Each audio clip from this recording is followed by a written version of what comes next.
Minecraft. It's a game I love. It's a popular game which came out in 2011. A lot of people have played it.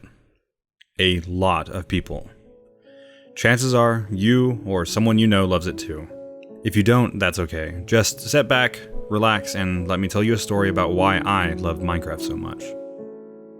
Why? Why do I love Minecraft so much? Why do any of us love Minecraft so much? Is it as simple as it's a good game? No. It's never that simple. Obviously.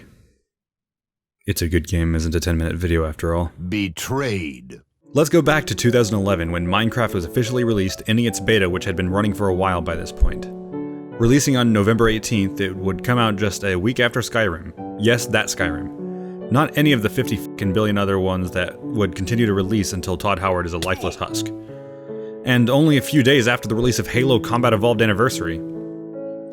The same year as the release of many other incredible games. So why does any of that matter? Because it contextualizes the time and memories. To remind you of how you felt at that time, or something. Obviously, not everyone found it at the same time in their lives, but for me and my friends, it was when we were going into high school. A time where I had not a care nor a worry in the world, at least none that really mattered at the end of it all. Just a time to enjoy friends and really define myself as a person. Or at least attempt to. Minecraft had music. I really like music. Do you like music? You probably do. We'll come back to that in a bit, but for now, this is the part where C418's esteemed track, Minecraft, plays. In Minecraft, you can build things. For most people, the first thing they built was a dirt house to protect themselves from the scary monsters outside, or something else equally terrible since they had just started the game. No less, it stood likely as their first distinguished memory of the game. I still remember the first structure I built in the game 11 years later. I started playing when the game first went into beta. Next to a relatively grand mountain was a valley with a view of the ocean opposite said mountain. At the low of the valley was a modest pool of lava, which I thought was pretty cool. Terrified of the zombies and skeletons the night held for me, I hastily cobbled together a, well, cobblestone structure on the hill near the ocean.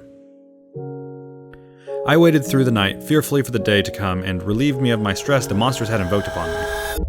Wait, why am I actually reminiscing? The point of this video was to make fun of the endless scroll of Minecraft nostalgia videos, and this isn't even where Minecraft started for me or many others anyway. Let's go back more specifically to where it started for most people, at least around that time, myself included. You probably started off watching one of these guys play the game, piquing your interest into acquisitioning the game yourself. I had the retrospectively unfortunate experience of growing up with the Let's Plays from these, individuals. Anyway, I'm not much for watching people play games, as it's just never interested me unless I was more interested in the game, which is what happened here. Quickly after watching some of this series, I couldn't stop myself. I had to buy the game and play it. So that's what I did. When starting up Minecraft for the first time, you're set into your first world to explore it alone. Unless you do multiplayer first, but that doesn't carry the same tonal weight as solo adventure.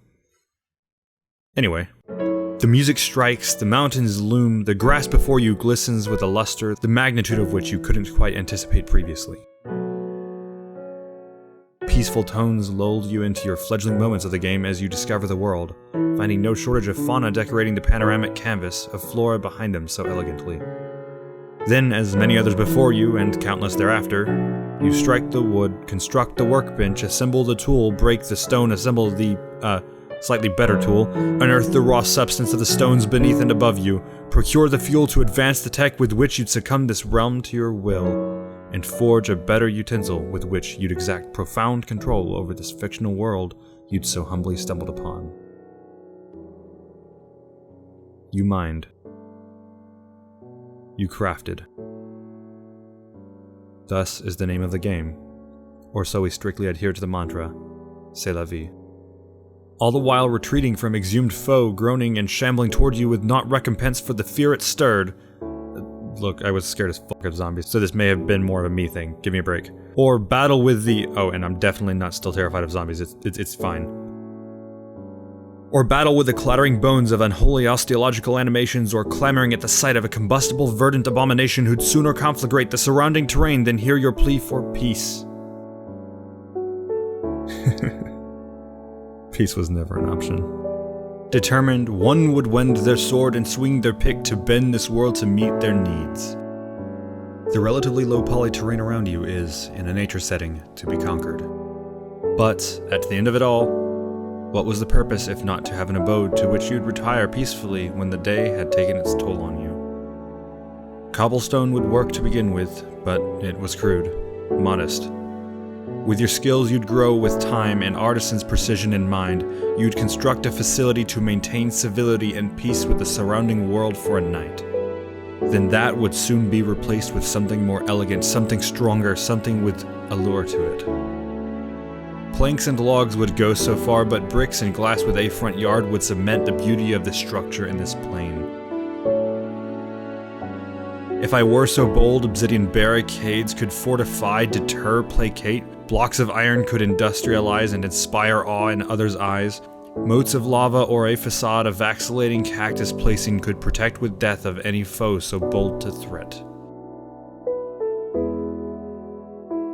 These were the early days of Minecraft, before creative had even been added to the game, so this precedes any entertainment of the idea of creating structures from a foundation of unlimited resources.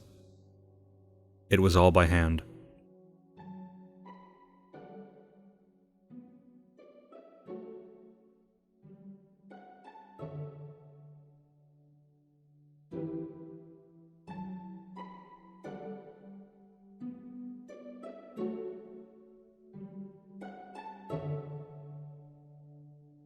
And all the while you take upon this virtual world alongside would be a friend you'd never come to know, but a friend you couldn't live without this entire time. Without having ever paid it the mind it truly deserves, a crescendo of peaceful yet somber melodies had consumed your inner monologue with feelings of pride and of joy. The tones echo of a time long past but somehow promise an infinite and undefined future. An escape from the turmoils of the tomb of flesh you found yourself within outside this game's bounds. Minecraft had imprinted its melodic signature upon your very being without you having ever realized it was there. Minecraft is not just a game, it's an art form. The chisel with which you may sculpt into its worlds depictions of your lives and of your stories. The mold with which you'd cast a prideful 30-meter golden tower and round protrusions. A life once lived but somehow yet to be experienced. A platform for some of the creepiest shit that has blighted the internet with its presence. Perfection! It's the embodiment of the internet. The bridge under which the troll hides and the platform to catalyze creator and viewer alike. The foundation for eclectic monuments bold and somewhere a tender heart can grow old. A place for miners. A place for creepers. A place which should be taken as seriously as it possibly can. And yet, one must wonder how much it should be taken as a joke. I think its inception in the hands of one man to its acquisition by the likes of Microsoft is an appropriate analogy which portrays the magnitude of significance and insignificance alike of the Minecraft story we're all a part of. Don't think too much about it. For some, Minecraft might be just another game they pick up and put down like any other. For some others like me, and whoever the target of this confused video is, it's much more than that.